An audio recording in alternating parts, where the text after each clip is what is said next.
Knowing what does not add value is just as important as knowing what does add value.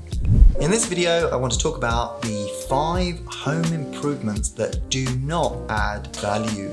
I always talk about the B4R model, which is buy, reconfigure, refurbish, rent, and refinance, which has helped us buy at least 2.5 times the number of apartments a normal buy-to-let investor could buy. I'm all about adding massive amounts of value so that the money left in is significantly reduced and the return on investment increased as a result. The projects we have completed to date have allowed us to earn an average return on investment of 21% compared to a normal investor who would have been earning 8%.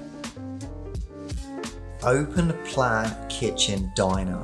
Don't shoot me here please, and yes, I just said an open plan kitchen diner. Let me explain. Before the pandemic, it was very fashionable, and it could be argued it still is, that people love the open plan kitchen diner concept. However, since the pandemic, where people are spending lots of time at home, I do feel it has become less desirable. So, will this add value? It depends. If you live in a mansion and have lots of rooms, then maybe. Or if you currently have a really small kitchen and a very large living room, then that could work well if you are looking for more space. Now that we're all indoors more, the need to have separate spaces within which to work, rest and play is far more important. Extending a room and losing a bedroom. Extending an existing bedroom for more space to create a spacious master suite to create the ultimate luxury in storage, a walk-in closet. And losing a bedroom in the process is a pretty poor investment. I purchased a 2-bedroom flat in London Bridge when I was working at Ernst & Young. What we realized was that the apartment we purchased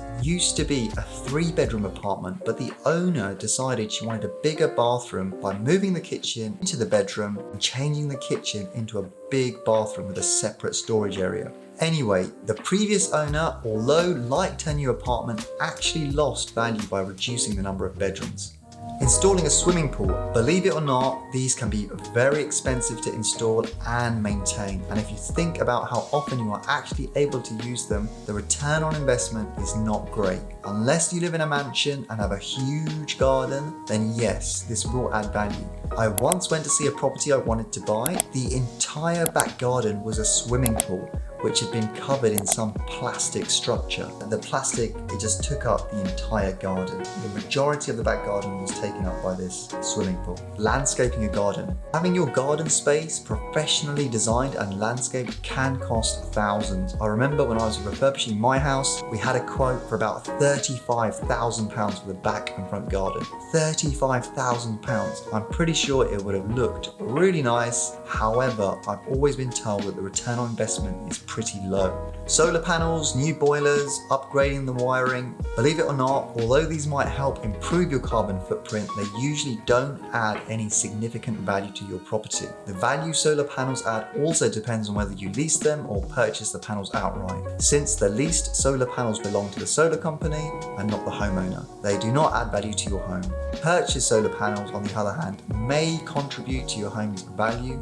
However, this value add decreases over time as the panels age and improved models enter the market. If you like this video, please smash that like button and hit subscribe so that you get notified when I release another video. Make sure you are subscribed, as I will select a subscriber at random and have a 10-minute call with you to see how I can help you on your property investing journey. Please check out my personal website, ravinderaudio.com, where I have lots of free videos on property investing and service accommodation. Thanks for watching and see you on the next video. Bye.